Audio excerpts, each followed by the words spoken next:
नमस्कार, आप देख रहे हैं रिपोर्ट राजस्थान। मैं हूं प्रशंसा।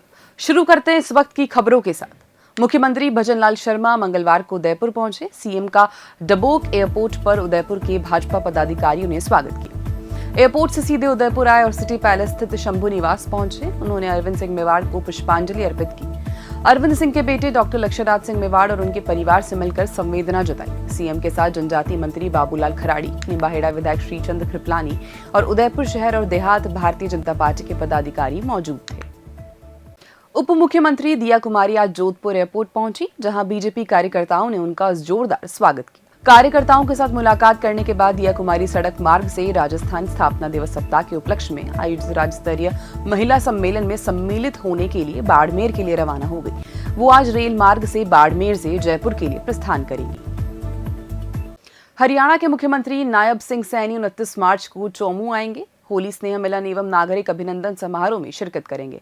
NH52 सामोद पुलिया के पास आर चंद्रा पैलेस में कार्यक्रम का आयोजन होगा। कार्यक्रम में कैबिनेट मंत्री अविनाश गहलोत, राज्यसभा सांसद राजेंद्र गहलोत भी भाग लेंगे। भूपेंद्र सैनी, विधायक शोभा रानी कुशवाहा, उदयपुर वाटी विधायक भगवाना राम सैनी, बांदीकुई विधायक भागचंद टांकड़ा भी शिरकत करेंगे।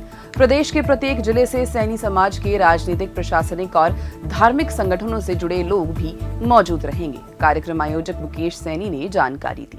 समाजवादी पार्टी के सांसद रामजी लाल सुमन के राज्यसभा में मेवाड़ के शासक राणा सांगा पर दिए विवादित बयान को लेकर सियासी घमासान थमने का नाम नहीं ले रहा है। रामजी लाल सुमन के राणा सांगा पर विवादित बयान पर अब पूर्व कांग्रेस नेता और कल्की धाम के पीठाधीश्वर आचार्य प्रमोद कृष्णम ने पलटवार किया।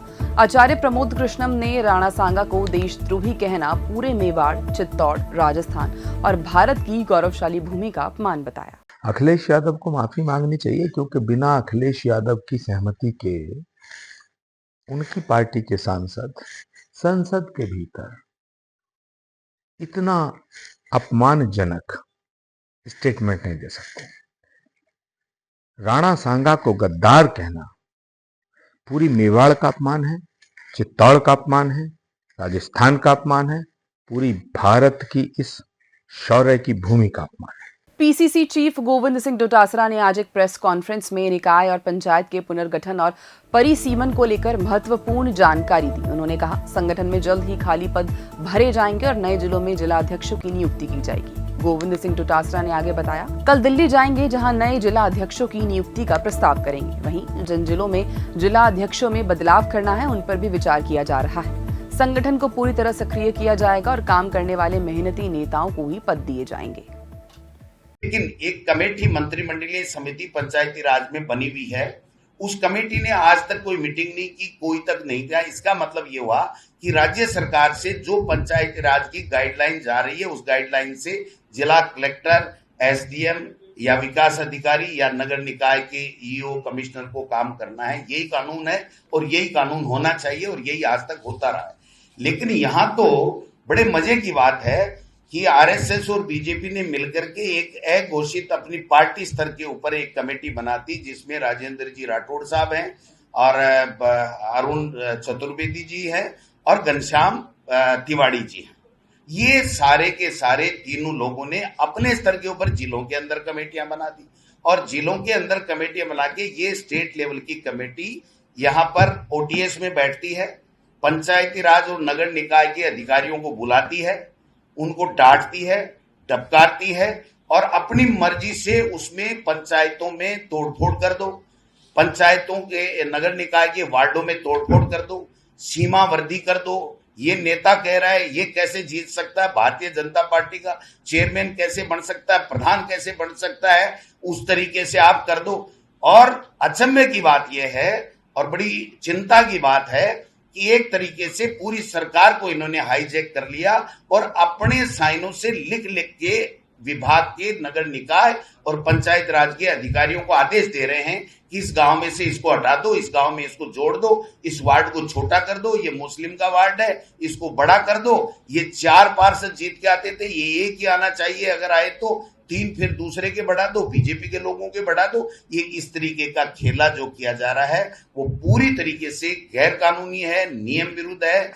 राजस्थान विधानसभा का बजट सत्र 31 जनवरी से शुरू हुआ था और 24 मार्च को इसे अनिश्चितकाल के लिए स्थगित कर दिया गया। सत्र के दौरान कुल 24 बैठकों में 181 घंटे 52 मिनट तक कार्यवाही हुई, जिसमें नवाचार, पारदर्शिता और हंगामी बहस के माहौल के बीच कई महत्वपूर्ण विधेयक पारित किए गए। इस सत्र में कुल 12 विधेयक पेश किए गए, जिनमें से 10 विधेयक सदन में पारित कर लिए गए और 3 विधेयक प्रवर समिति को भेज दिए गए। सत्र के दौरान कुल 9,800 प्रश्न प्राप्त हुए, जिनमें 4,480 तारांकित और 5,302 अतारांकित प्रश्न दर्ज किए गए। सत्र की शुरुआत में सदन को पेपरलेस बनाने के प्रयास के तहत आईपैड की सुविधा प्रदान की गई और सदन का नया स्वरूप गुलाबी शहर की तर्ज पर गुलाबी रंग के नए कलेवर में सजाया गया। कांग्रेस ने 8 और 9 अप्रैल को अहमदाबाद में अखिल भारतीय कांग्रेस कमेटी की बैठक के लिए एक ड्राफ्टिंग कमेटी का गठन किया, जिसका संयोजक पार्टी के महासचिव रणदीप सुरजेवाला को बनाया गया। वहीं इस लिस्ट में राजस्थान के कद्दावर और युवा नेता सचिन पायलट का नाम भी शामिल है। कमेटी में कांग्रेस महासचिव भूपेश बघेल, जयराम रमेश, दीपा दासमुंशी के अलावा पार्टी के वरिष्ठ नेता तारिक अनवर शामिल हैं। कांग्रेस महासचिव केसी वेणुगोपाल ने एक बयान में कहा, पार्टी अध्यक्ष के 8 और 9 अप्रैल को अहमदाबाद, गुजरात में AICC की आगामी बैठक के लिए ड्राफ्टिंग कमेटी का गठन किया है। रणदीप सिंह सुरजेवाला समिति के संयोजक होंगे। विश्व टीबी दिवस 2025 पर राजस्थान को टीबी उन्मूलन की दिशा में विशेष प्रयासों के लिए राष्ट्रीय पुरस्कार से सम्मानित किया गया। नई दिल्ली के विज्ञान भवन में केंद्रीय स्वास्थ्य एवं परिवार कल्याण मंत्री जगत प्रकाश नड्डा ने राजस्थान को टीबी मुक्त ग्राम पंचायत अभियान में देश में तीसरे स्थान पर रहने पर पुरस्कार प्रदान किया। चिकित्सा एवं स्वास्थ्य विभाग की प्रमुख शासन सचिव गायत्री राठौड़ एवं मिशन निदेशक NHM भारती दीक्षित ने पुरस्कार ग्रहण किया। केंद्रीय मंत्री नड्डा ने राजस्थान में टीबी उन्मूलन की दिशा में प्रतिबद्धता के साथ किए प्रयास एवं उपलब्धियां सराही। उन्होंने कहा कि टीबी मुक्त भारत अभियान और टीबी मुक्त ग्राम पंचायत जैसी महत्वपूर्ण पहल को साकार रूप देने में राजस्थान ने उल्लेखनीय कार्य किया। अजमेर रोड यातायात को लेकर अच्छी खबर सामने आ रही है। आज से भांकरोटा फ्लाईओवर पर यातायात शुरू हो गया है। सुबह 11 बजे फ्लाईओवर पर यातायात शुरू हुआ। इस प्रोजेक्ट की कार्य पूर्ण करने की डेडलाइन 31 मार्च थी, लेकिन NHAI की बेहतर मॉनिटरिंग के चलते समय से पहले कार्य पूर्ण हुआ। जयपुर और किशनगढ़ के बीच 10 ब्लैक स्पॉट्स चिन्हित किए गए थे। सभी ब्लैक स्पॉट्स पर फ्लाईओवर तैयार किए गए। 9 पर पहले से यातायात जारी है। जयपुर और किशनगढ़ एक्सप्रेस वे पर रोजाना 1 लाख से अधिक वाहन का आगमन है। भांकरोटा फ्लाईओवर शुरू होते ही अजमेर रोड पर जाम से निजात मिलेगी। मार्च में ही राजस्थान का तापमान 41 के पार चला गया। जून जैसी गर्मी का एहसास होने लगा है। अभी से लू के थपेड़े चल रहे हैं। जोधपुर, जैसलमेर, बाड़मेर सहित तमाम जिलों में गर्मी अभी से परेशान करने लगी है। उधर मौसम विभाग ने आज शाम से 27 मार्च तक प्रदेश के मौसम में बदलाव के संकेत दिए हैं। प्रदेश में एक नया पश्चिमी विक्षोभ सक्रिय होगा। इसमें कुछ इलाकों में मामूली बारिश के साथ तेज हवाओं का दौर देखने को मिल सकता है। इससे तापमान में 2 से 3 डिग्री सेल्सियस तक गिरावट हो सकती है। बाड़मेर जिला प्रदेश में सबसे गर्म रहा। यहाँ का अधिकतम तापमान 41.6 डिग्री सेल्सियस दर्ज किया गया। अगले 48 घंटों में प्रदेश का मौसम ड्राई रहने के साथ ही सीमावर्ती जिलों में बादलों की आवाजाही देखने को मिल सकती है।